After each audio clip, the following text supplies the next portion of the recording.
Good afternoon, everyone. There we go. This is Brady Powers. Thank you so much for joining this afternoon. We are excited that you are here with us today. You are here for competitive integrated employment. Let's talk benefits. Today, we will be recording our session. So just wanted to let you know if you would like to turn on captions today during our presentation that's individualized with each one of you in your team's channel, that you will want to go to more language and speech, and then you want to click on show live captions. So we are excited that you're here with us. Again, if you need those captions, you want to go to more language and speech, and then to show live captions. As we go through our presentation today, we're excited that you're here and we hope that we're able to be a great resource for you. As a reminder, though, we will be talking about some examples, or if you ask questions, they may involve personal situations or names, and we ask that those names not be used as we are recording. We're more than happy to speak with individuals on a one-on-one basis after the training if you still have questions and would like to ask more specifics on your situation. But for personal identifiable information or PII and HIPAA, the Health Insurance Portability Accountability Act, and confidentiality in general, well, we want to keep real names out of the scenarios that may be shared. So just a warning on this, please and thank you. And this goes for both in the conversation or in chat typing as well. So, as I said, my name is Brady Powers. I am with the Indiana Institute on Disability and Community, the Center on Community Living and Careers. I am excited to introduce a couple of my partners at CCLC. Today for the presentation, Cecilia Buckley will be presenting with me, so you will see her pop up and talking with you here shortly, as well as Sarah Level and Rebecca Jones. So you will hear them or they will be assisting with chat and tech issues as we go through our training today. So thank you, ladies, for joining me and presenting. All right. To get started, I am going to turn it over to Cecilia, and she is going to get us started on our presentation today. Cecilia? All right, thank you, Brady. Welcome, everyone. Glad to see everybody here. If you want to go ahead and forward the slide to the objectives, then we'll talk about what our objectives are going to be today. First, we're going to learn how to reject common myths about benefits and going to work. We're going to understand the difference between SSI and SSDI. Our third objective is learning about work incentives for SSI, followed by learning about work incentives for SSDI. We're going to understand which healthcare benefit, Medicaid or Medicare, go with each SAA benefit. We're going to learn asset building options to assist with benefits and understand the benefits counseling process. All right, let's get started. So next slide. Let's take a look at some of the most common myths about benefits. The first one listed here is if you work, they will take your benefits away. Now, that is a myth. A lot of people can work and keep their benefits. It depends on the type of benefit, the earnings level that they're working at, and where they might be in timelines associated with some benefits. But that is a myth that if you work, your benefits will just be taken away. Myth number two, there is only one type of Social Security benefit. All right, this is a myth as well because there are two types of disability cash benefits that a person can receive. One is called Social Security Disability Insurance, which is SSDI, and the other is Supplemental Security Income, which is called SSI. And working affects each of these benefits very differently, and some people receive both benefits concurrently. The third myth that we have listed is that Medicare and Medicaid are the same thing. Sometimes people get those mixed up, but they're very different. They're very different healthcare programs, and depending on which Social Security benefit you receive, that determines which healthcare benefit you'll get. So some people are eligible for both forms of healthcare insurance, and it's important to remember that Medicaid is a state program. So if you move to another state, you must apply for Medicaid in that state. The fourth one that we have listed here, Social Security knows when you're working, so you don't need to report work or income to them. And a lot of people, again, think that that is true, but it is very false. It's extremely important that beneficiaries know how, when, and who to report to. Not reporting can lead to huge overpayments, which means that you would have money that you owe to Social Security. So reporting is very important, and we'll be talking to you exactly about how to do that later on in the presentation. The fifth one that we have listed there, working affects all benefits the same. So what happened to my friend's benefits is what will happen to mine. And again, that's a myth. The effect that work has on your benefits depends on several factors, like what benefits you receive, your past work activity, your current earnings, and what work incentives are available to you. So everyone's situation is different, it's individualized, and that is why benefits counseling is so important. And the last one that we have on there is Social Security doesn't want people to work. And again, that is a myth, even though we understand why people think that, because you have to go through such a process proving that you can't work in order to get benefits, that we understand why people would think that Social Security doesn't want you to work. But that's a myth, because whenever someone works, even a little bit, it puts money back into the Social Security system. So they absolutely want people who are receiving benefits to work. And they have amazing work incentives and safety nets built in to help people try to work, and if needed, keep their benefits while working. So they wouldn't have those safety nets and work incentives in place if they didn't want people to work. So those are some of the myths that we have listed. If you go to the next slide, Brady, we want to talk reality. Those are myths. Let's talk reality. Those aren't all the myths that are out there. If you've heard any others that we haven't mentioned, you can go ahead and put those in the chat if you'd like, because there is a lot of misinformation out there, right? People have questions and uncertainty about going to work when they're on benefits, and we understand that. And we understand that people wonder how working will affect their benefits and what work incentives are. So just think for a minute and ask yourself if you've heard of any other myths that you or questions you want to put in there in the chat about that. Let's see if we have anything in the chat. Let's see. I don't see. Oh, here we go. Someone put in, cannot earn more than $1,000 to keep SSDI. Yes, that's a myth. We're going to go through more information about SSDI. That's just a number somebody pulled out of the air. Not sure where that $1,000 came from, but that is a myth. Thanks for putting that in there. Okay, I don't see any other myths in there right now. Let's see, most people I support think they will lose all of their, can't even see the whole chat, think that they'll lose everything. So again, those are myths, and through the whole course of this presentation, we're going to hopefully dispel all the myths that you have or misunderstandings that people may have out there. So let's go ahead and go to the next slide. The key word that we want you to understand is incentive. And what that means is that Social Security has built-in ways to encourage you to work by providing safety nets and protections so that while you try out working or work to a certain level, you can keep your benefits. So for example, some work incentives provide much needed protection for healthcare coverage, because many times that's what people are most afraid of losing, such as losing Medicaid or Medicare, right?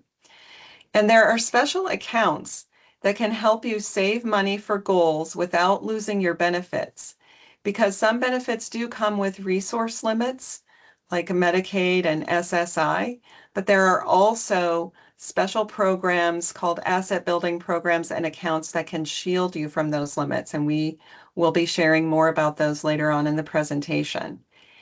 And Social Security understands that working can be more of a challenge for individuals with disabilities, and there are work incentives that consider accommodations you may need and extra expenses you may have from having a disability. All right, let's move on to the next slide. So let's break it down. What are some of these work incentives? Like I've been throwing this word around, work incentives. What does that mean? So on the left side of the slide, we have work incentives listed for SSDI, which again stands for Social Security Disability Insurance. And on the right, we have work incentives for SSI, which stands for Supplemental Security Income.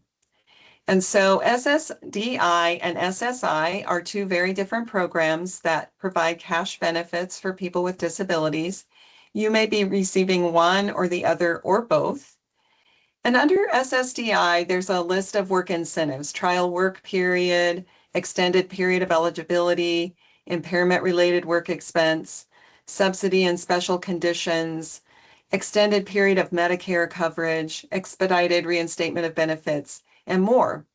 And then on the right-hand side of the slide, we have the work incentives listed under SSI 1619B, student earned income exclusion, impairment-related work expense, blind work expense, plan for achieving self-support or PASS plan, and expedited reinstatement of benefits, and more. So now I'm going to turn it back over to Brady, who's going to cover the section on the types of Social Security benefits and the work incentives and healthcare programs that go with them. Brady? All right. Thanks, Cecilia. So, as Cecilia said, types of Social Security disability benefits. So, we're going to start to break these down for you. As Cecilia shared, there are two types of Social Security disability benefits. On the left-hand side of the slide here, you'll see Social Security Disability Insurance, or SSDI. And on the right-hand side, you'll see Supplemental Security Income, or SSI. So let's start on the left. Social Security Disability Insurance, or SSDI, is exactly that. It's a disability insurance program. It is an insurance program like several of us may have car insurance or a mortgage insurance, home insurance, a boat, motorcycle insurance, any of those insurances that you may have.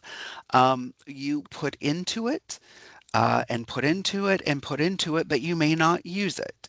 And then when you need it, or there's an accident or something like that that you are need it, then you are able to use it. So disability insurance program, the individuals have to have worked.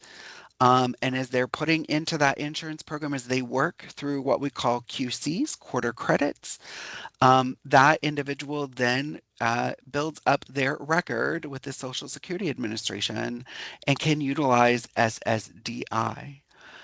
Individuals must be age 18 or older for SSDI to claim their own record. Individuals can receive, though, on a parent's record or, as we just shared, on their own record.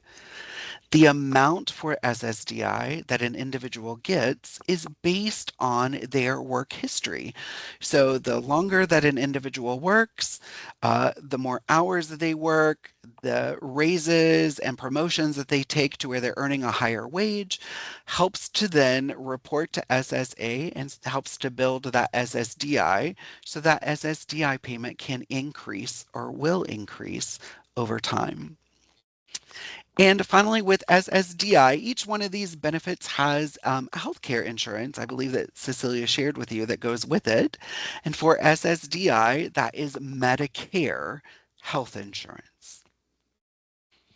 On the opposite side, we have Supplemental Security Income, or SSI. This is a little bit different. It is a needs-based program. So individuals, what you'll hear us talk about a lot today is low income and few resources. So do they have a need for that because of that low income or few resources they have? Individuals can receive SSI as a child or as an adult. The amount is based on the living arrangement of where the individual lives and the income coming into that home where that individual lives. In 2026, the maximum for SSI is $994. And we'll talk about that here a little bit more coming up. And then the health care associated with SSI is Medicaid health insurance. So SSDI and SSI. SSDI has Medicare for the health insurance. SSI has Medicaid. So let's break these down even more. So when we talk about supplemental security income, SSI is a benefit that is paid to individuals who are disabled, blind, or age 65 or older who have, again, low income or few resources. SSI is something that's called means tested. So what that breaks down to is that Social Security has to determine what income and resources an individual has that is available to them and see whether or not they're eligible, and if so, how much then to pay them in that benefit. SSI is funded by the general funds of the U.S. Treasury. One of the things with SSI is at the age of 18, there is this thing called the age 18 redetermination. So if an individual is deemed eligible under the age of 18, once they hit 18 years old or that 18th birthday, between their 18th and 19th birthday, they have this thing called the age 18 redetermination. And what it is redetermining going from the child benefit eligibility standards to the adult eligibility benefit standards. The test is more stringent for individuals. And it's not like on their 18th birthday, somebody comes knocking on their door and says, Happy birthday, let's do your age 18 redetermination. It is on a span between that 18th and 19th birthday that a representative from SSA will meet with the individual and schedule that appointment. As I said, the test is more stringent, and so sometimes individuals may no longer be eligible. But if they are in a training program, they may be able to continue receiving SSI benefits temporarily, and that is something we call Section 301. So if an individual is working with VR, vocational rehabilitation, if they are in an occupational training program, CNA training, cosmetology school, electrician, plumber. Think of those types of trainings that individuals may need for an occupation. If they are in that training program and actively working in it, then what it says is even though they've had that redetermination, it allows them to continue with that benefit until they either one, drop out or quit the program, or two, they finish that program in its entirety. So Section 301 will allow them to keep that even if they had their age 18 redetermination and they're still in that training program until they finish or they were to quit that program. Um, One of the other things that we often hear is individuals. I have a son or a daughter who has multiple diagnoses and should be eligible for SSI. Like, I don't understand. They've been denied multiple times. Well, one of the things is when the individual is a minor or under the age of 18, um, their income of the household is what helps determine eligibility. Because they are a minor, if they are living with mom, dad, whoever the guardian may be, their income is taken into consideration for that eligibility. So, with a lot of the times, what we share with families is if you have a child who did not qualify before, When they hit age 18, you will want to reapply because then at that time, like a toggle switch, SSA turns that toggle switch on like a light switch and says this individual is now an adult. And so that minor becoming an adult in the SSA system, they can no longer look at mom and dad's income or the guardian's income, and they're an adult. So it may qualify them for SSI then. There's some other things that we'll talk about in-kind support and maintenance as we move along today, that if the parents are still living there in the home with that adult, we'll talk about that more coming up. But for right now, that individual becomes an adult, they can no longer look at mom and dad's income for the eligibility standards. So that individual or that youth becoming an adult in the system may be eligible for SSI then. I shared with you on one of the earlier slides that the max that an individual can get for SSI in 2026 is $994. So as we speak today, there are going to be several numbers that you hear. And those numbers you may hear us say that that's a COLA number, COLA, just like Coca-Cola. And that stands for Cost of Living Adjustment. So cost of living adjustment, those are numbers that typically come out from the federal government in the fall around October. And they take effect January 1st of the next year through the full calendar year, so through December 31st of the next year. So our COLA numbers for 2026 are in full effect. We should get the 2027 numbers in October of this year. We'll start to publish those and to share those with individuals, but they don't take effect until January 1st through December 31st of 2027. Okay, so back to our SSI. This number or the max that an individual can get is called the federal benefit rate or FBR, and that's the most that the individual can receive in an SSI check per month. There are two different rates for this. One is an individual, so the individual amount is the 994.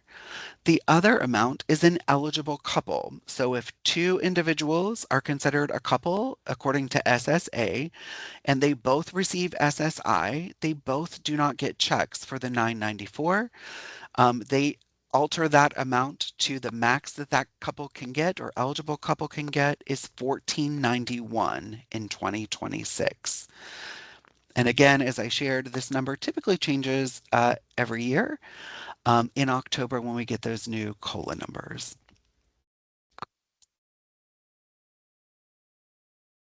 So how do we get that number, or how does Social Security Administration get the number that an individual should receive in their SSI check each month? Well, this slide talks to you a little bit about that. It's called the countable income formula. There are lots of things that go into this, so I'm just going to share. We are not sharing every single line of the countable income formula. It takes the full sheet of different lines that it goes through. But we're going to share some of the more important ones to you to help you to see some of these work incentives that Cecilia shared with you or other programs that the Social Security Administration has in place to help individuals keep as much of their SSI payment as possible along with their work wages and things like that. So this countable income formula, it is again the formula used basically to calculate that SSI check monthly. With that, one of the first things that comes out is a $20 exclusion called the GIE or the General Income Exclusion. This is for everyone. The first $20 that they have, it is taken out. Now that could be for unearned income or earned income. The second one on the countable income formula is $65 for the EIE or the earned income exclusion. This is for all those individuals who work. It is, as it says, earned income exclusion. So when individuals work and have income, it subtracts the first $65 that they make out of that check or out of those wages. Social Security uses the exact amount of income that's received in past months. And that's why we share with you it is always important to report your wages on a monthly basis to your local SSA office. And I'm going to share this with you as we talk about this. Even though SSI and SSDI are in the same building with the Social Security Administrations, their two systems do not communicate with each other. So when you report to SSI and that claims representative gets your receipts or your wages and uploads it into your record, it does not automatically transfer over to SSDI if you are also getting SSDI.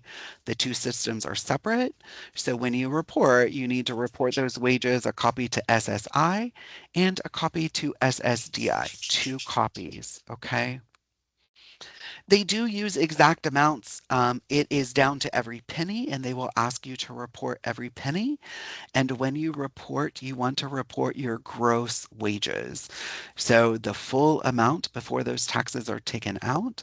If you share copies of your pay stubs, it'll have both numbers on it, the gross amount and then the net amount, which is the amount that you actually earn or that goes into your checking or your savings account for you to spend.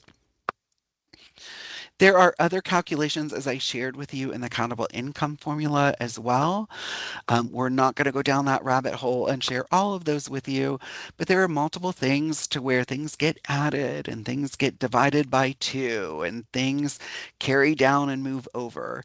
So these are some of the biggest ones that we want to share so that you have a better idea of that countable income formula and to show you that some of the first money that you may earn or that you have coming in is excluded or deducted as well. Okay? So when we talk about these work incentives that Cecilia introduced us to, um, for SSI, she shared with you impairment related work expense or an IRWE, the blind work expense or what we call the BWE, student earned income exclusion, otherwise known as the SEIE, the plan for achieving self-support or PASS, or you may also hear it called a PASS plan. 1619B, and then expedited reinstatement of benefits, or what we call the EXR. So let's share with what these work incentives are for SSI. Work incentives are programs that are available for individuals, again, to keep as much of their SSI check as possible by deducting or reducing it by these eligible items through these work incentives or these programs. So the first one that we're going to share is the impairment related work expense, or the IRWE. How an IRWE works is it has to have work expenses that are related to the person's disability. The cost of that expense or those expenses, because individuals can file more than one IRWE at a time, the cost of expenses then help reduce the amount of earnings counted. When it goes through that formula, it helps to reduce things out and to take it out to lower what they're looking at for countable income. The IRWEs help put money back into the SSI check to help pay for that expense. So the person is going to pay for it out of their pocket. They're going to submit the receipt each month to SSI with their wages, and then it will process that through to put that some of that money back into the SSI check. IRWEs can be used as soon as the person starts working in SSI, so there's no wait or hold time.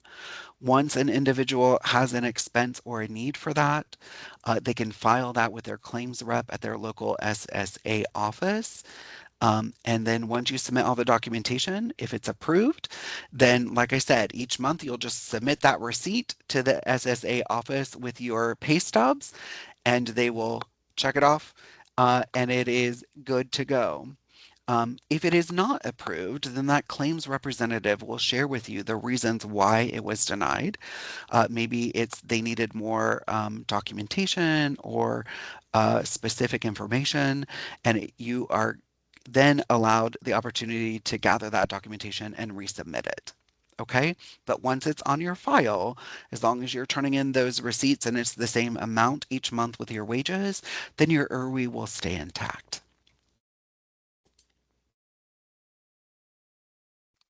Here's an example of an IRWI to show you how this works or how they work. John is working and earning $585 per month and he receives SSI. He takes special transportation and spends $50 a month on this and has a $50 a month in therapy cost. If he submits these to his SSA claims rep and SSA approves it, that's $100 each month in an IRWI. In the blue box on the left, you'll see before the IRWI, John is making $585 each month. We're going to subtract the $85 for those exclusions. Remember the $20 for the general income exclusion or GIE and the $65 EIE or earned income exclusion. That then gives us a total of $500. SSA then divides that by 2, so they don't even count the full amount that somebody earns. They're going to divide it by 2 by what we call the half offset, and that now gives us $250 that SSA is going to count when they're determining John's SSI check. If the base rate for SSI is $994, right? The federal benefit rate, the max we talked about, he could get as an individual. We subtract the $250 countable income, and that means John's new SSI check will be $744 per month. But remember, he also is able to keep his full $585 that he earned in wages. If we look at the blue box on the right, this is John's example with his IRWI. That $585 in wages, we're going to subtract those income exclusions again. So the $20 GIE, the general income exclusion, and then the $65 EIE, the earned income exclusion. That gives him 500. Here's where the IRWIs come in on the countable income formula. So we're going to subtract that $100 of IRWI that he's received and approved from SSA. That gives us $400 left. Then we divide it by 2 for the half offset, and now John's countable income formula with the IRWI is $200 in countable income. We take that base SSI rate or the FBR of $994 that John qualifies for, and we subtract the $200 for his countable income. John now has a new SSI check with his IRWIs of $794 for his new SSI check. Plus, again, he is the $585 of his full working wages. So as you can see, with the IRWI, it puts about 50% of that expense back into the pocket of the individual or back into the SSI check to help that individual pay for those expenses for the IRWIs, the impairment-related work expense. The next one we'll discuss is SSI and the BWE, or the blind work expense. Blind individuals can exclude most work-related expenses. We are sharing with you some of the ones that we share quite commonly. One is to let you know that there's a lot more as a BWE that individuals can deduct than an IRWI. The biggest thing about the BWE is that they do not have to be related to the disability. They just need to be related or needed for work, and the total cost of that expense is excluded. So this is not a full list here that you are seeing on the slide. These are just some that we share that when we are talking with individuals who are statutory blind or blind, which is SSA's definition of 20/200 in the better eye or a 20-degree acuity in the better eye. Once they're deemed statutory blind, they can file the BWE in SSI. And some of the examples of what they can deduct may shock you, but these can be deducted to help determine that new SSI check. They can deduct their state and federal taxes taken out of their check, their pay stub. They can deduct union dues if they are working somewhere that they need to pay for the union or to be a member. Those dues could be deducted. Uniforms or uniform cost could be deducted. Transportation, child care cost, the assistance of watching their children while they go to work, that cost for the child care could be deducted. If the individual has a service animal, the cost associated with that service animal, food, annual checkups, vaccinations, heartworm, flea, and tick medications, um, all of those items that you could think of that may be associated with the service animal could then be reported and deducted. Meals they consume at work, reader services, if they need reader services to help do their job, all of those items could be listed. And again, as we said, this is not an exhaustive list. These are the ones that we share most readily because these are ones that individuals typically have or may have to be able to deduct. Our next one to talk about for SSI is SEIE, or the Student Earned Income Exclusion. This is a program that is for students who are under the age of 22 and are irregularly attending school or a training program.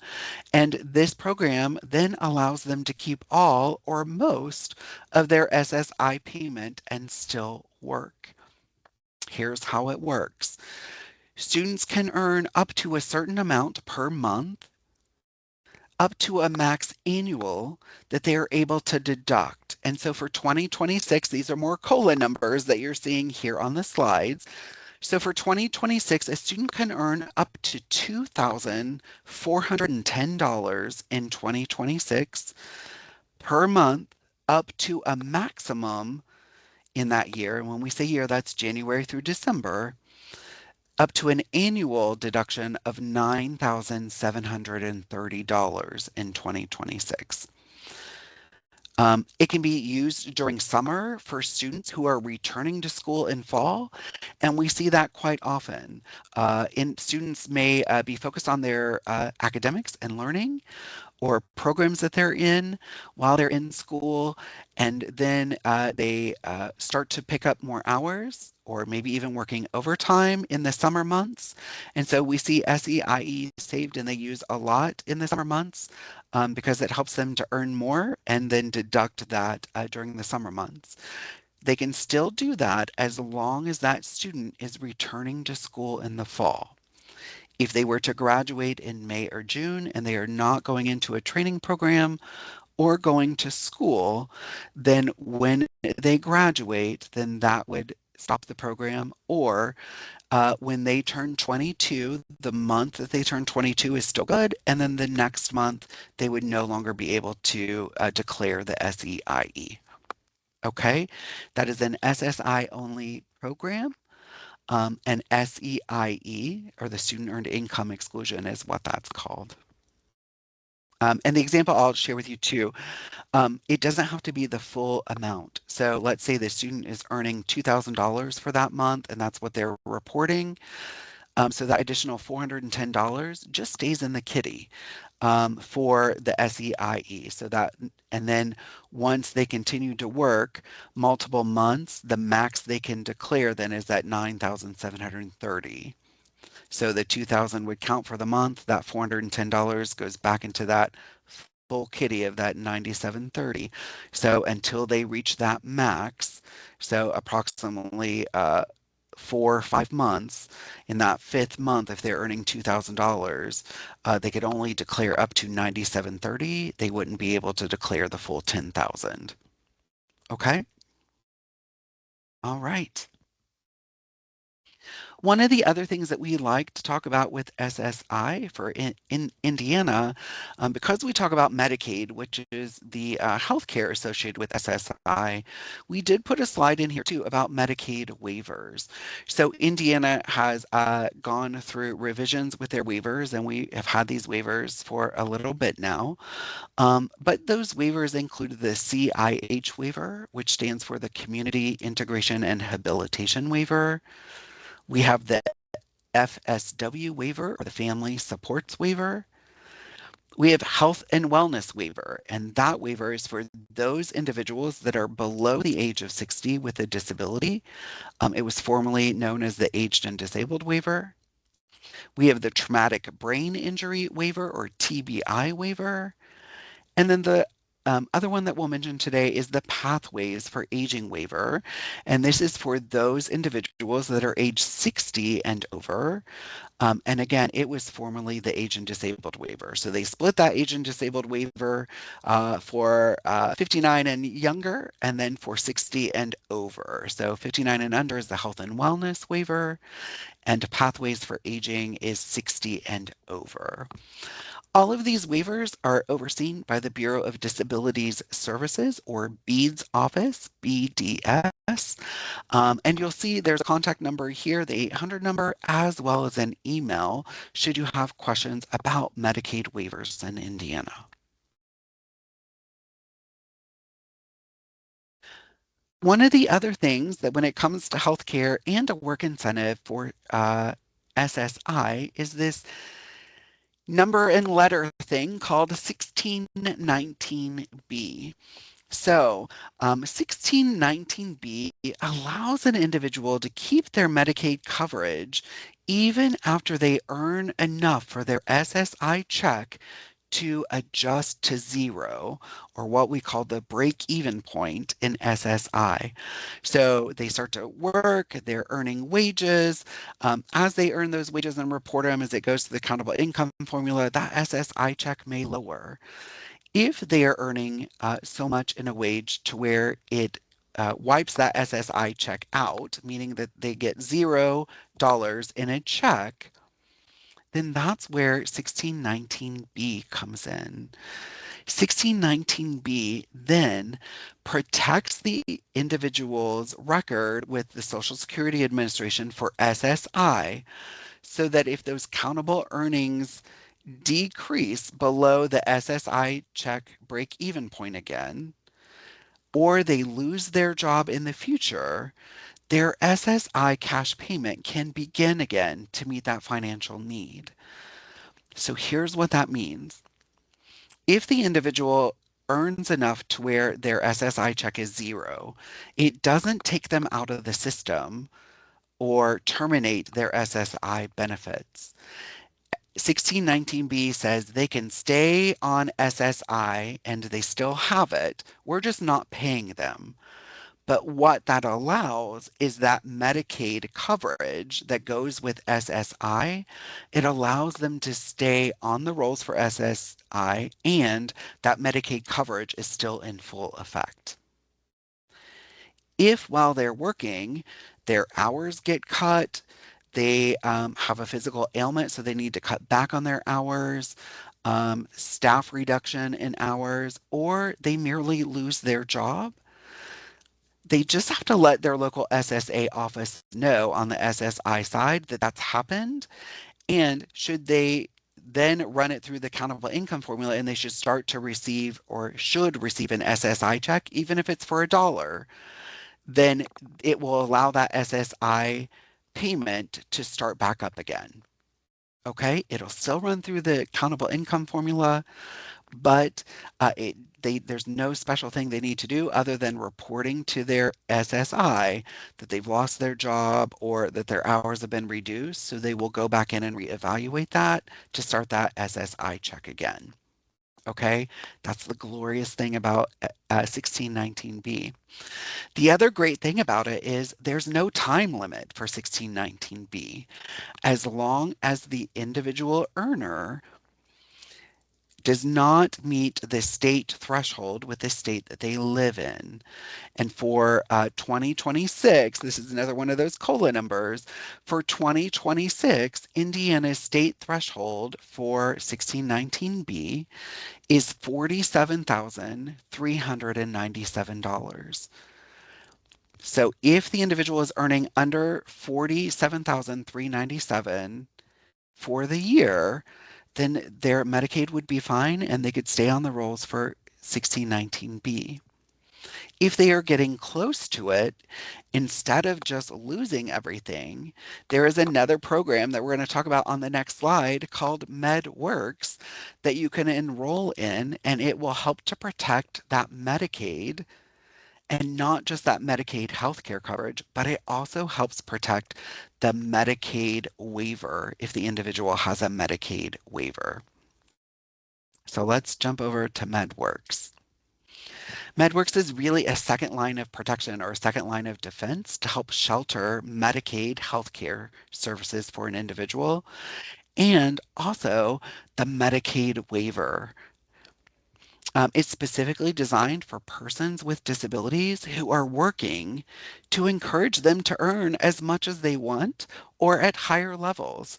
So take more hours, take that promotion that they're offering, take that next step up, or take on more tasks and duties. That's what MedWorks is there for. If the individual starts to approach the 1619B threshold, they can apply for MedWorks through their DFR office, the Division of Family Resources, which in Indiana, that's our Medicaid office. When you go into the office, you want to share with them that you need to move to MedWorks. Now, that worker may look at you and say, I don't know what that is, or I'm uncertain with what that is, and that's okay. You tell them that you need to be put under MedWorks or Medicaid code MADW, and that stands for Medicaid for individuals with disabilities who are working. That's what the code stands for. So MADW is what it looks like, but MADW. And they then will enter that code into the system to help you to move into MedWorks. Now, MedWorks also has a bonus because if SSDI beneficiaries who are working who do not have Medicaid can also apply for MedWorks, which then would help them to receive coverage under Medicaid. When individuals have MedWorks, it is no longer free um, for uh, general Medicaid, traditional Medicaid with SSI. It is paid on a sliding premium scale based on the earnings of that SSI beneficiary. Okay, so depending on how much they earn, and those scales can be anywhere from $20 to $40 up to maybe $160, $180 for an individual. And MedWorks is also eligible for eligible couples as well. And that number, that threshold number is higher for those individuals because they're an eligible couple, so they can earn even more. But their sliding scale pay will be a little more as well because it's now two people. Great thing about MedWorks, there's nothing different with that Medicaid. It is not watered down, it is not less services. It is the same Medicaid as everyone else gets that's on Medicaid. So, we've talked a lot about SSI or supplemental security income. What about that other Social Security benefit? Well, you got it, SSDI. So, Social Security disability insurance is a benefit that individuals pay into when working, either as an employee or they could be self employed. It's like an insurance policy, and that's paid through what we call FICA, the Federal Insurance Contributions Act. Everybody who's ever worked has seen these. On your pay stub, there are little things that are deducted, like $6.34 for this and $2.48 for that. Those are part of the FICA. The contributions that you're doing for FICA that help fund and support SSDI. Same thing if somebody is self-employed, when they report wages, they have the FICA has a percentage, 0.9265, and that percentage is taken by their gross wages so that they are contributing into FICA as well. So they're eligible for SSDI. So even though somebody's self-employed, yes, they can still get SSDI and they still want to report their wages because they will take that FICA percentage out to help make them or deem them eligible for SSDI down the road once they have enough credits. So as I shared, is like an insurance policy. They just keep putting in and putting in, and then when an individual needs it or they've earned enough to be able to pull from it, then they can pull out and use it. And so that's how SSDI works. The more that that individual earns and the longer that they earn it, the greater that their benefit payment can be, and it would be on their own record. An individual also can receive SSDI from another person's record as well. And that is done as a disabled adult child or as a disabled widow or widower benefit. So if there is a parent who retires, is disabled themselves, or has passed away, then their dependent or their adult disabled child could receive benefits on that parent's record. Same thing with the disabled widow or widower. If the spouse passes away of that widow or widower, the other spouse is able to claim on their record. And so they can receive an SSDI payment, but it's on that deceased spouse's record. Okay, that's how that works. So on their own record, as a disabled adult child from a parent or guardian's record, or a disabled widow or widower from that deceased spouse's record. So, how can working impact SSDI? You're asking. Well, there are work incentives as well, and these programs start with the first one called the TWP, the trial work period. This is 9 months for an individual to receive full SSDI payments during those trial work period months, regardless of how much they earn. Now, in order for SSA to determine if somebody should or is using a TWP month, the individual has to earn $1,210 in a month in 2026 of their gross earnings for it to be counted as a TWP month. The good news about this is it doesn't have to be consecutive.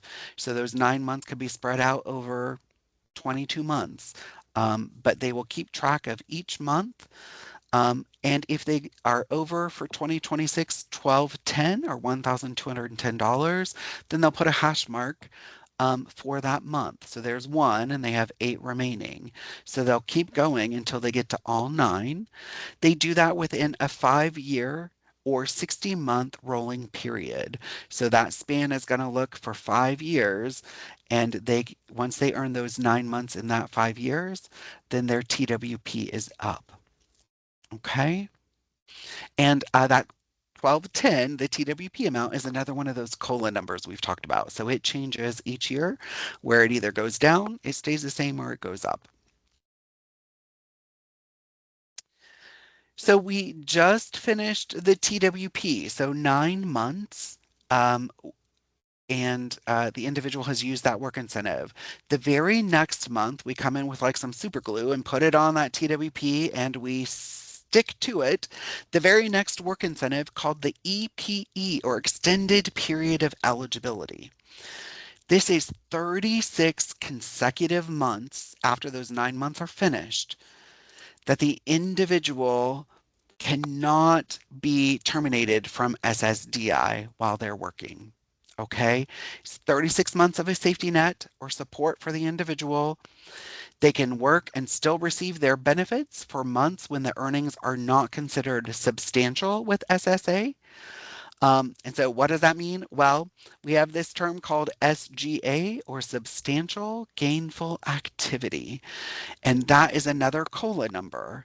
So when an individual earns $1,690 in a month in 2026 if they are non-blind, or $2,830 in the month if the individual is stat blind or statutory blind. Okay, they're considered substantial, or we would say that person is performing at SGA or above. So if they earn 1690 in 2026 in a month or 2830 in the month, then that's considered SGA. Okay? And here's what happens during that EPE. In those 36 months, when you're reporting your wages each month, your SSA claims rep is going to determine if you get your SSDI payment or not. So the example I like to use is if you want water in your home, you install a faucet, right? And when you're done with that, you don't typically rip that faucet out. You typically walk over and just turn the water off, right? The faucet's still there. If you need it, you use it, you turn it on, you turn it off. That's how SSDI works in the EPE period. So if you have wages that are over SGA for that month, the claims rep walks over to that faucet and goes, and they turn that faucet off, meaning the worker keeps their full wages from work, but they do not get an SSDI check in that month. The next month they work, but their wages are under SGA. That claims rep walks right back over to that faucet and they go, and they turn the faucet on. So that means they get their full SSDI check and they also get their full wages from SSDI. It's an all or nothing. So when the individual reports their wages, if they have other work incentives, then yes, they'll deduct it to help bring that countable number down to see if they can get under SGA. But that final number, what we call countable income, is what they're going to look at for the EPE. And if it's under SGA, then they turn it on. SSDI check and full wages. If it's over SGA, they turn it off and no SSDI check, but they will keep their work check or their work wages. Okay? That's how EPE works. This probably looks familiar. This is the impairment related work expense. IRWEs can count for both SSI and SSDI. Remember though, if you are receiving both, you need to file your IRWEs for SSI, but you also need to file your IRWEs with SSDI. They do not communicate, they will not carry over to the other. You have to file with both systems. And they could be the same exact paperwork and the same exact information. You just need to do a copy for SSI and get it approved and a copy for SSDI and get it approved. Well, these IRWEs haven't changed for SSDI. They are exactly the same. They are work expenses that need to be related to the disability and needed for work. Social Security can then deduct those earnings when looking at eligibility for benefits to help reduce that number right under to get it under SGA. That's what we're trying to do for SSDI. Examples of IRWEs could be prescription drugs that the individual takes to help them to work or be able to work, personal attendant care cost, therapy cost, wheelchair use or repairs for the wheelchair use, specialized equipment. And again, this is not an exhaustive list. These are just a few of the things that we often talk with families or individuals about that they may have that they could file for IRWEs. And again, once it's approved, then again, you just submit that receipt each month with your reported wages for SSDI, and SSA knows to put that into your check. All right. Well, when we talk about SSDI and IRWEs, though, it is a little bit different for the process of how they figure out how much goes in. So here's how it works. Here's an example. Henry receives $900 in SSDI, but is working part time and just got offered more hours. At first, he thinks, oh, this is great. But then he remembers the SGA level for the year is 1690, and his earnings would be increasing to $1,700 a month. But Henry currently pays $150 for his prescription copays and his medical equipment each month that he needs for work. If his IRWE is submitted and approved by SSA, that would be $150 in IRWEs. So we take his gross income, the $1,700, we subtract the IRWE amount, which is $150 for those two IRWEs, and that now gives him $1,550 of countable earnings. Since 1550 is under SGA, which is 1690 for 2026, guess what? Henry gets his full 900 SSDI check and $1,700 in gross earnings from work for a total of $2,600 for that month. So as you'll see, it doesn't run through a countable income formula for SSDI. It is deducted direct from those gross wages to bring it down to countable to compare it to see if it's under or above SGA. The next work incentive that we'll discuss with SSDI are subsidies or special conditions. These two are typically put together, but they are two separate things. Sometimes a person's disability requires or has a result that they need assistance for their work or accommodations for work. If the accommodations are provided by the employer, that's called a subsidy. If they are provided by a third party, like vocational rehabilitation, a job coach, a waiver coach, somebody like that, they're a special condition. Um, uh, those items could be extra assistance for the individual, extra time to complete something, reduced production rates, frequent breaks they may need, fewer job duties, or for those special conditions, it could be job coaching that's there helping them. So if the individual is working and their manager needs to assist them, and on every hour they need to work with them about 15 minutes or check in, make sure they're on their focus, they're doing what they need to do. Those 15 minutes that supervisor is helping could be counted as a subsidy. So they could take those 15 minutes if they work an 8-hour shift with that individual with the disability. That then equals 2 hours in that 8-hour shift. If they work 40 hours a week or 5 days, then that now is 2 hours a day times five is 10 hours. They would then monetize that supervisor's wage.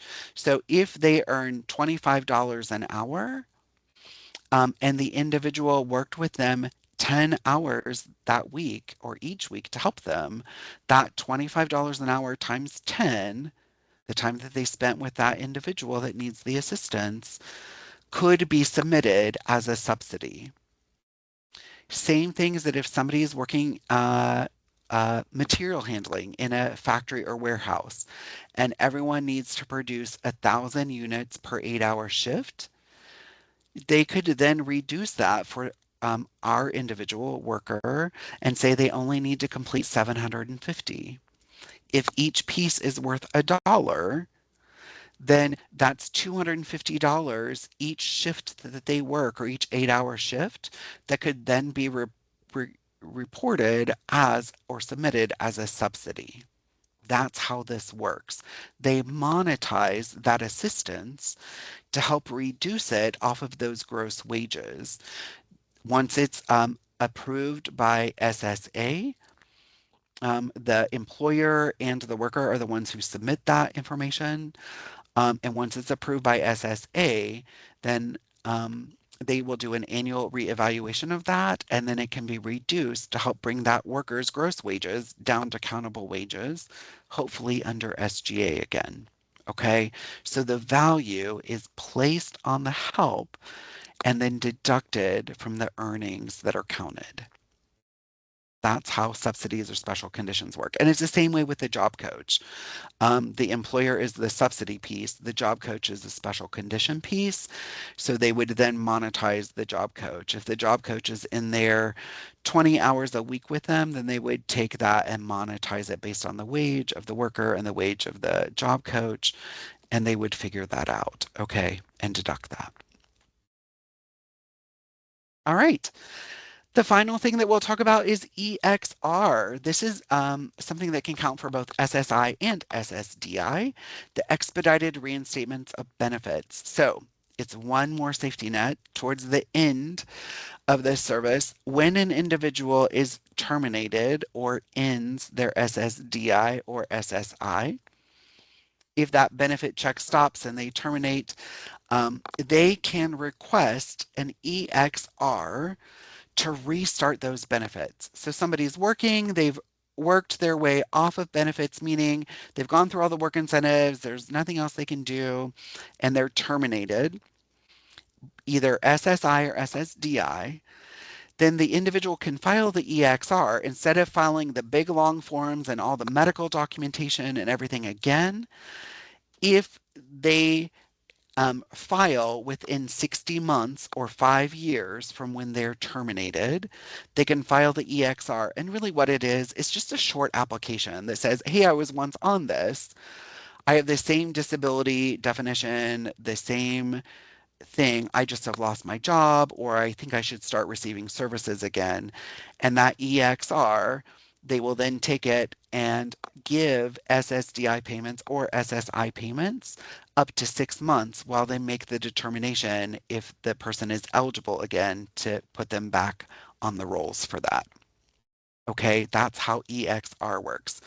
So individual is terminated out, within 60 months from that termination date, if they need those services again, or they lose their job and need them again, they can file that EXR and then it will allow them to start services again.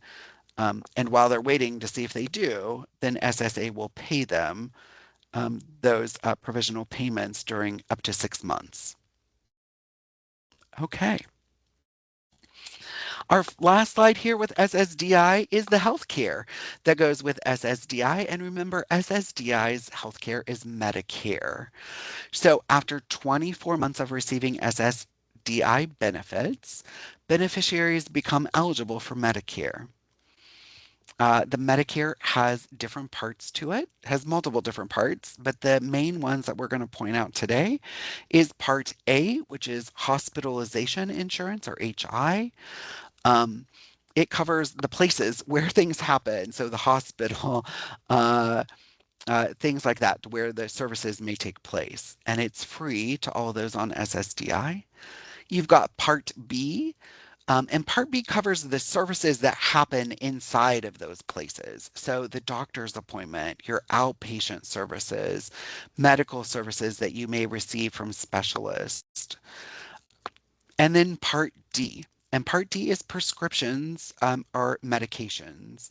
And these typically have premiums that may be associated with it. Um, and they help cover, again, prescriptions for medications. Okay. Um, those that work their way off of SSDI, so this is another little thing that we'll share with you. We're going to bust another myth here. When individuals work their way off of SSDI, individuals can keep their Medicare coverage for at least 93 more months, if not longer, under a program called Extended Period of Medicare Coverage, or EPMC. So again, individuals who work their way off of SSDI can typically keep their Medicare coverage for at least 93 months, if not longer, under a program called Extended Period of Medicare Coverage. And I am going to turn it over to Cecilia, and she now is going to talk to you about asset building. So Cecilia, over to you. Thank you so much, Brady. All right. We want you to know about some asset building resources. Whoops, there we go. Some asset building resources, which are special types of programs and accounts available for Social Security beneficiaries. These programs can help you set savings goals and build assets for a better future. And that's even when you're receiving SSI and Medicaid, which come with what are called resource limits. The current resource limit for Medicaid and SSI is $2,000 for an individual and $3,000 for a couple. So these programs that we're going to tell you about, excuse me, enable you to save beyond those resource limits. So we're going to talk about ABLE accounts, Individual development accounts or IDAs. Plan for achieving self-supports or PASS plan. Property essential for self-sufficiency or PES, and trust funds. So let's go to the next slide.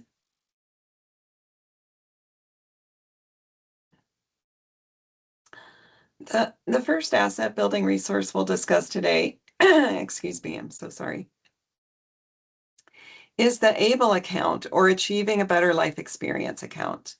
And you can research Indiana ABLE accounts at the link listed at the bottom of the slide here, and we'll have these links available for you. We'll send you out a PDF copy of the slides with all the links. And so you will have that link available to you to look up more information if you wish. ABLE accounts are an opportunity for individuals with disabilities to save money for qualified disability expenses without losing their eligibility for supplemental security income benefits, because the normal resource limit, like I said earlier, is $2,000 for individuals with SSI. With an ABLE account, you can save much more because it shields you from that resource limit of $2,000.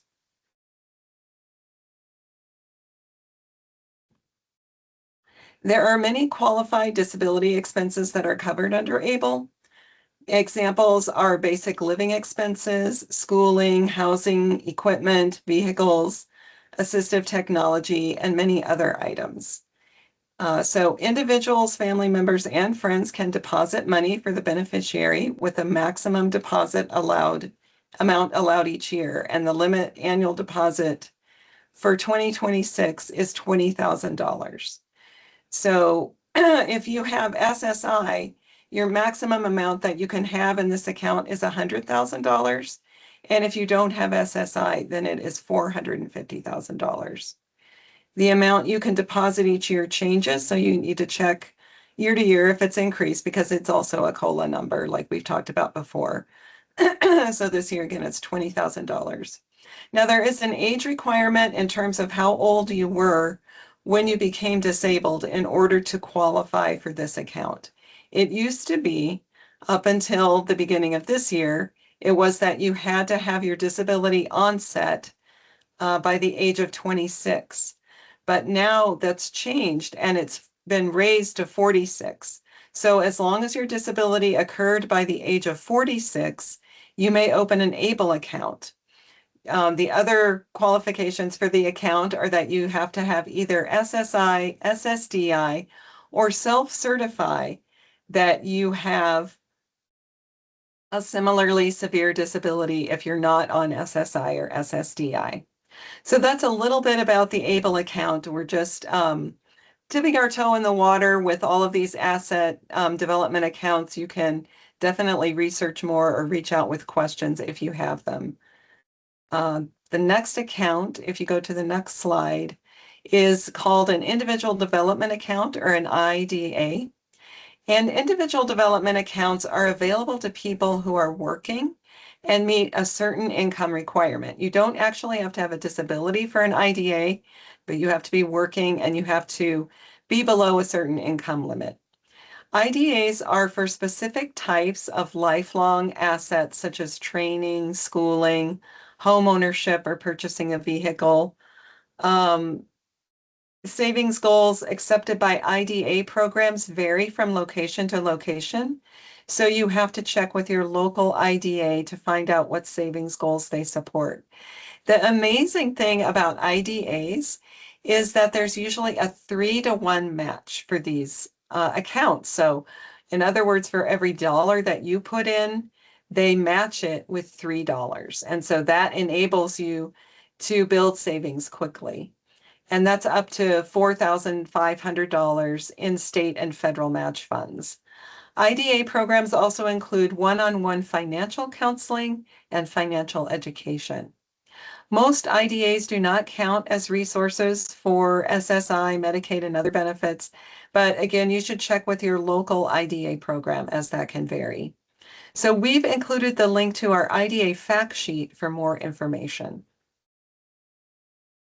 All right, next slide. Plan for achieving self-support or PASS plan. These are for Social Security beneficiaries who want to save money to reach a specific work goal and who also want to increase their earnings. Money put into a PASS account will not be counted as income or assets by the Social Security Administration for the purposes of SSI. So a PASS may allow beneficiaries to become eligible for SSI if they weren't. Like if you're just getting SSDI and you weren't eligible for SSI, setting up a PASS plan could enable you to have SSI for the purposes and during the duration of that PASS plan, or it could increase your SSI payment. Money saved in a PASS is excluded from most means-based benefits like Medicaid and SNAP, and PASS funds may be used for expenses to reach a vocational goal, and that could be school, training, a business, tools or adaptive equipment for work, a vehicle, or vehicle modifications if needed for work. And to learn more about PASS, you can review the link that is listed at the bottom of this slide. And again, we will be sending this presentation out to you, so you'll have that information. And then moving on to Property Essential for Self-Support, or PES. This is another work incentive or asset-related program. And it's a Social Security provision that lets you exclude counting certain properties, like resources necessary for your self-support, when Social Security calculates your SSI eligibility. So this is related directly to SSI. So you need to be sure and tell Social Security Administration representative how the property that you're claiming helps you earn money if you're receiving supplemental security income. So for example, if you own property or equipment that you use in your job, such as tools or equipment, or if you own property that provides income, such as real estate or equipment that you rent to someone, or if you own property that you use to provide goods to feed your household, such as land or equipment that you use to grow vegetables or raise livestock for you and your family to eat, these would all fall under the property essential for self-support with the SSI program. All right, and we're going to move on to the next slide and talk about trusts. So the first type of trust that we're going to talk about is a special needs trust. And a special needs trust is used to shelter resources. Again, that means money that you have on hand, such as cash or money in an account. Again, this is a way for you to shield yourself from those resource limits imposed by Medicaid and SSI. So a special needs trust allows people with disabilities to fund their own trust with funds received through employment, an inheritance, back payment from Social Security, or a personal injury settlement, for example. Those are some examples. The special needs trust allows them to maintain eligibility for government benefits such as SSI and Medicaid. So for example, say you have just been awarded SSI and you have a large back payment due to you from SSI because they counted it from the time that you applied, and now you're going to get a back payment. And it's over that $2,000 limit, right? It's over, maybe it's even over an ABLE account limit of $20,000 a year. So if it's over that resource limit, you can open up a trust account to shield those extra resources, that extra money from that resource limit of $2,000. Family members can also put money in a special needs trust fund for the beneficiary's use after their death. And the special needs trust can only be used for the primary sole benefit of the beneficiary at the sole and absolute discretion of the trustee. And so next slide will explain a little bit more about these types of trusts. There are two distinct types of special needs trusts. There's third-party trusts, and those are trusts that contain the assets of someone else for the benefit of a person with a disability.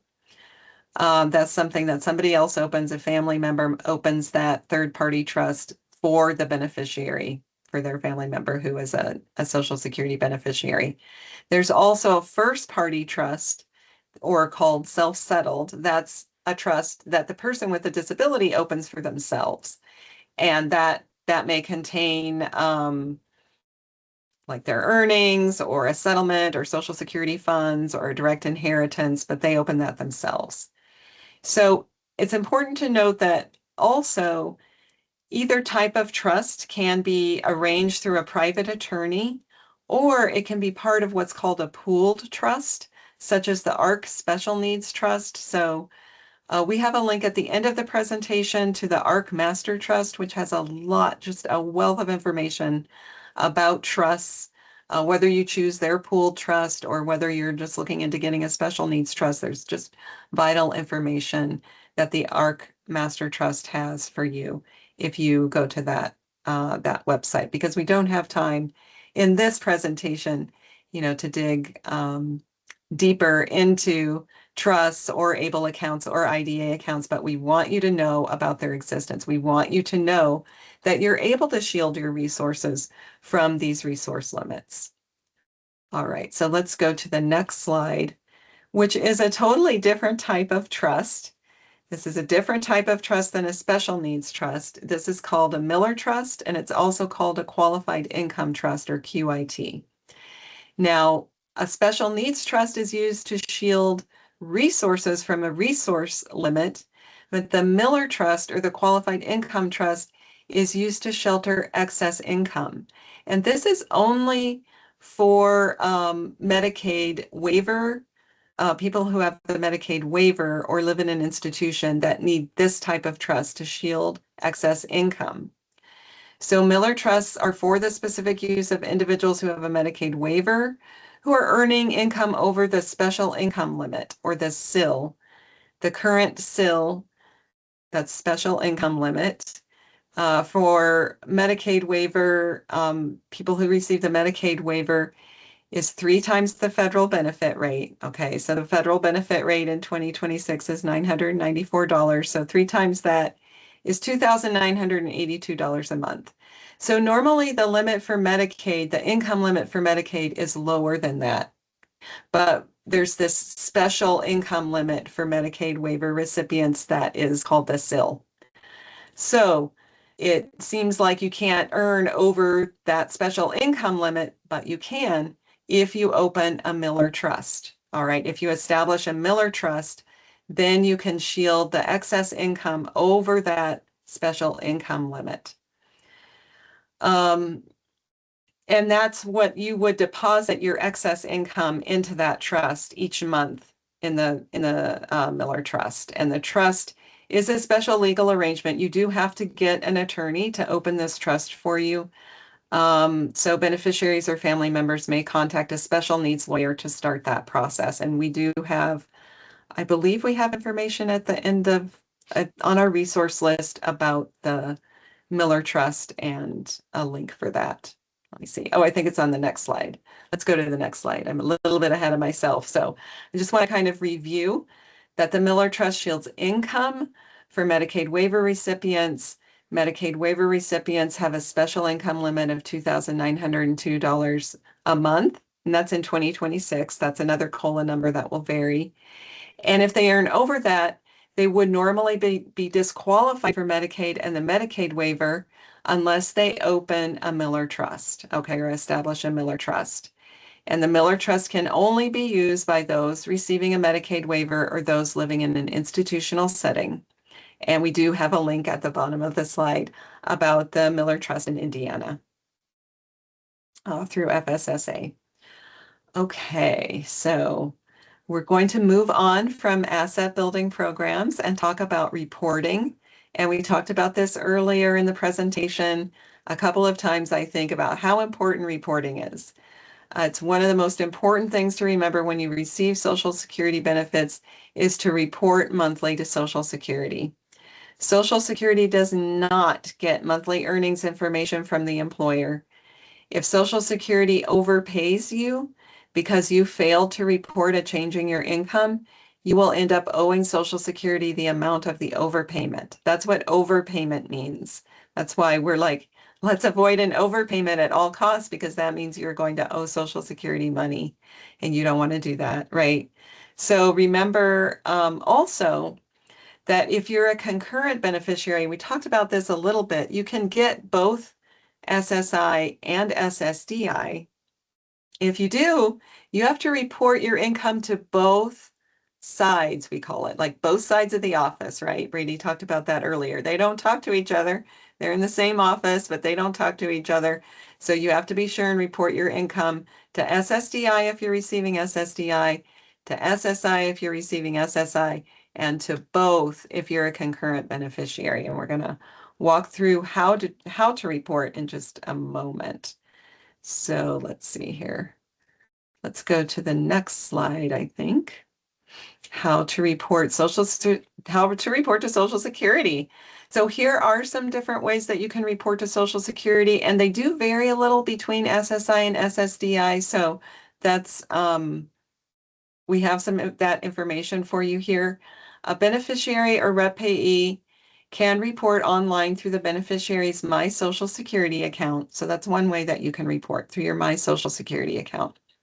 You can also take copies of your pay stubs to your local Social Security office, and we strongly recommend getting a receipt for that, right? And making sure that they are um, noting if you're getting SSDI or if you're getting SSI, which one you're reporting to, or both.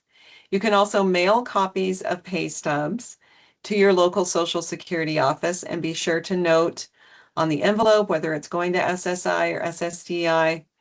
For SSI recipients only, there is a toll-free number that you can call, and it's the SSI TWR toll-free 1-800-772-0953 within the first 6 days of the month, right? Because they need to get it on record right away, right? So you can call that number, and there's also a reporting app for SSI recipients only. Remember that you must also report to all other agencies that you're receiving benefits from, like Medicaid, like Brady mentioned before, that's the DFR, the Division of Family Resources Office, your Medicaid waiver case manager, if you're getting SNAP, if you're getting HUD, you need to report to your housing manager, SNAP. You also report to FSSA or DFR. Let's go to the next slide, I think. So here are some things listed here that I just talked about. Your local Social Security office, Division of Family Resource Office, for SNAP or Medicaid, waiver case manager, housing manager, and any other agencies that you're working with. So this is really important, and I just want to give an example of something you might not think of. You know, you need to also report, of course, your change of address or your change of contact information. And say you move into or out of a group home. That is something you need to report to Social Security. You need to report that to the Social Security Administration because if you're on SSI, that's going to change something with them that is called your residential liability. And that's going to make a difference in your SSI payment. And you could end up with an overpayment if you don't report that you've moved to a group home and they haven't been taking out the money that they're supposed to be taking out when you for residential liability. So just always make sure you make all of those reports about any kind of changes. And we've also talked earlier about if you get married or if you move in with someone, you also need to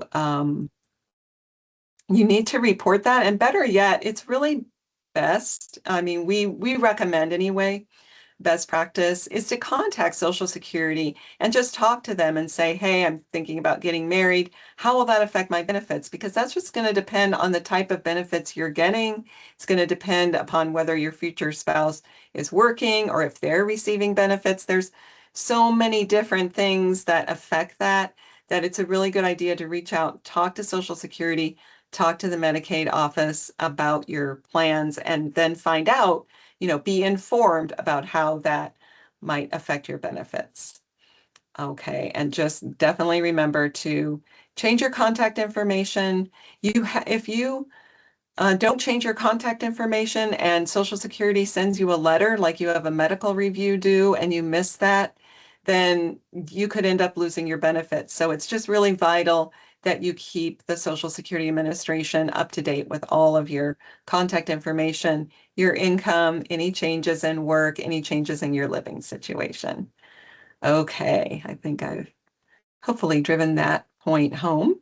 And we can go to the next slide, and I'm going to hand the presentation back over to Brady, who's going to cover some additional topics, I think starting with benefits counseling. All All right, right. thanks. Thanks, Cecilia. All right. As she said, we're going to talk about benefits counseling. So, what does this look like? Who can benefit from benefits counseling? Well, anyone working with vocational rehabilitation that receives a Social Security benefit such as SSDI or SSI, those who receive other state benefits such as SNAP, TANF, HUD, which is housing assistance or other benefits, individuals who have Medicaid or Medicare healthcare coverage, basically anyone who's considering work and receiving benefits who can be empowered through education on working and the possible impact on those benefits. You can't use what you don't know about, is what we say quite a bit when we do benefits counseling. VR and benefits counseling. Vocational rehabilitation counselors will authorize benefits counseling for those that are receiving any kind of benefits. A person does not have to be working yet in order to start their benefits counseling journey. They can start when they first walk in the door with VR to help to uh, be an effective way to help alleviate those fears that they may be feeling early on and help that person to see the benefits of working and to empower them uh, to have informed choice and make the best decision for themselves. Where can a person go for help if not working with VR? Well, they can go to the Ticket to Work. The Ticket to Work is a program that helps serve individuals 18 to 64 who are receiving SSI or SSDI to access work supports and services. This service could also be provided through an EN or employment network. Or individuals can get connected with the Work Incentives Planning and Assistance, or WIPA project, which is another federal program that provides benefits counseling services for three priority categories: individuals who are 14 to 17 years of age, individuals who are working, or individuals who are self employed. The Benefits Information Network is a way for individuals to help receive benefits counseling or more information on benefits. The Benefits Information Network is the faculty and staff with the Center on Community Living and Careers, or CCLC, that work at the Indiana Institute on Disability and Community that help provide services that include the Benefits Financial Planning, or BFP services. They provide the SE Plus grant and services with transition from sheltered workshops into competitive integrated employment. They also offer the Work and Disability Benefits, Incentives, and Asset Building course, along with other support and services focused around benefits. So, what are benefits and financial planning services? Well, BFP Services is a benefits counseling program for people in vocational rehabilitation. It offers three levels of help, from basic benefits information to detailed one-on-one financial guidance. BFP Services really helps VR clients make informed choices about employment, income, asset building, and their long-term financial stability. Puts them in the driver's seat and helps educate them and empower them with what they have. We verify what they have and then help educate them on programs that may be eligible for. The benefits and financial planning services. Service one is information and referral. The individuals are introduced to general information on how work and how working impacts benefits through one of three training session types, either in person, virtual, or through an online training. Service two is employment and resource navigation. Once the individuals have an approved vocational goal and are actively seeking employment, they'll meet with a benefits counselor, create a strategic plan outlining those benefits, their work goals, and the anticipated impacts of work on those goals. Service three is ongoing resource navigation. Its benefits counselors ensure the connection of the individual who's just went through service two to identified resources and partners, ensuring that the follow through happens from those resources for 90 days. Who can benefit from BFP services? Again, anyone working with vocational rehabilitation that receives a Social Security disability benefit, individuals who have Medicaid or Medicare healthcare coverage, those who receive other state benefits such as SNAP, TANF, HUD, or the housing assistance or other benefits. Anyone who's considering work and receives benefits can be empowered again through education on working and the possible impact on those benefits. And the BFP services help with every bit of those. But why, you ask, is benefits counseling so important? Well, benefits and financial planning services is a form of benefits counseling. One of the main reasons that individuals with disabilities do not try to work or do not want to take more hours or to take raises is because of the fear of losing their benefits. SSI, SSDI benefits, or healthcare benefits for that Medicaid or Medicare benefits. Benefits counseling really helps educate and to fight misinformation that's out there. And it's an effective way, again, to alleviate those fears and help that person see that the benefits of working and how there are programs that are out there to help them to support and potentially keep those benefits as long as possible. Vocational's rehabilitation role with the BFP services is VR will enroll the VR participants in benefits and financial planning services because the VR participant receives some type of benefit. The VR participant advances through the BFP services, so service one, two, or three, based on their case status with VR. And one of the other aspects of the Benefits Information Network that I shared with you is the Work and Disability, the Benefits, Incentives, and Asset Building course.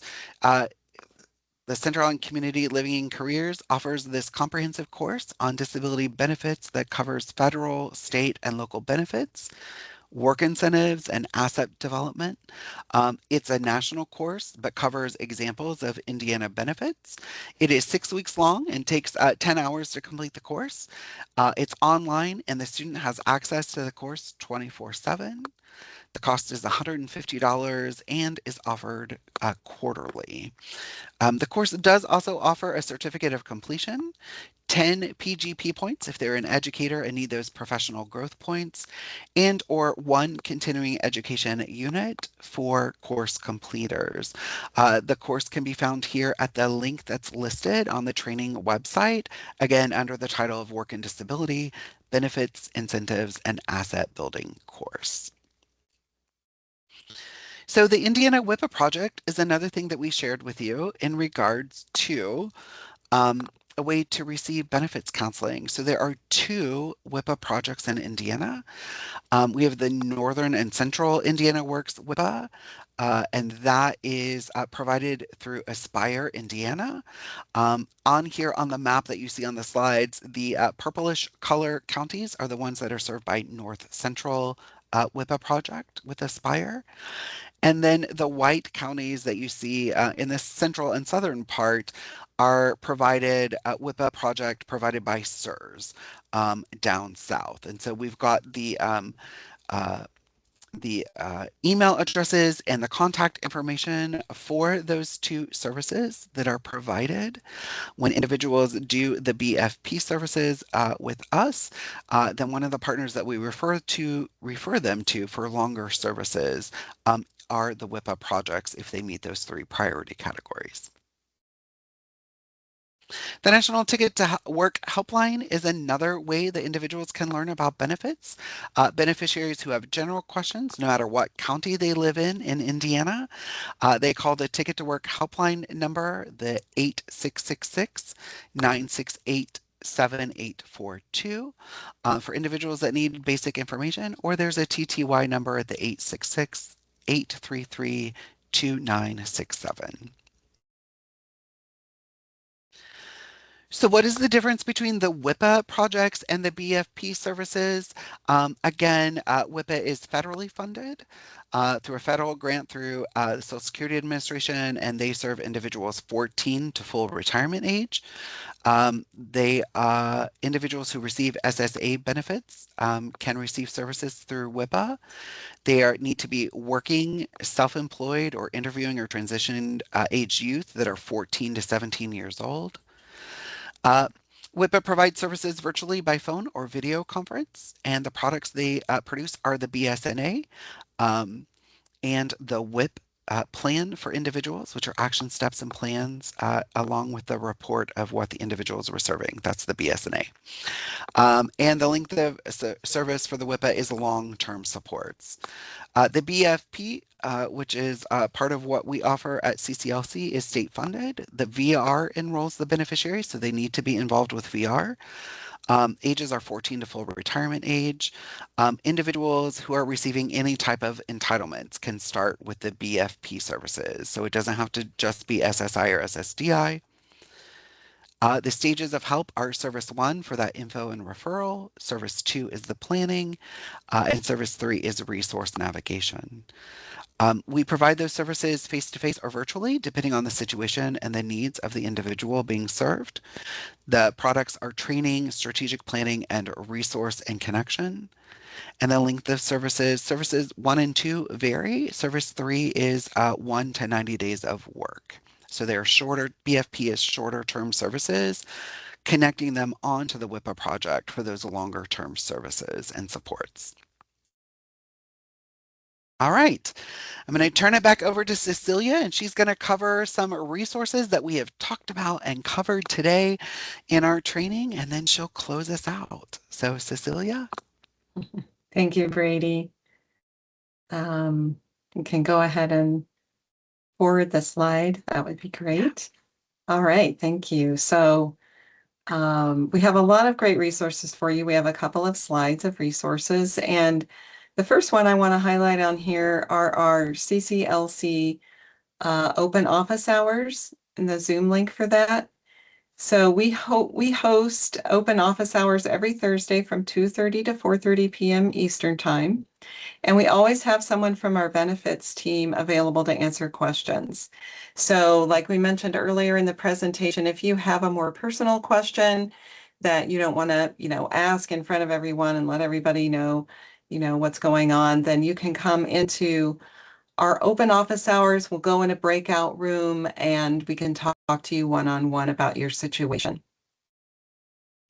The next link on the slide, Ben Program, is actually a link to all of our fact sheets. We have many, many fact sheets on all of the things that we've talked about today, work incentives, and we just have quite a number of fact sheets available. They're also available in many different formats. We have English, we have large print English, we have Spanish, we have large print Spanish, we have simple Chinese. We have them in a lot of different formats for you.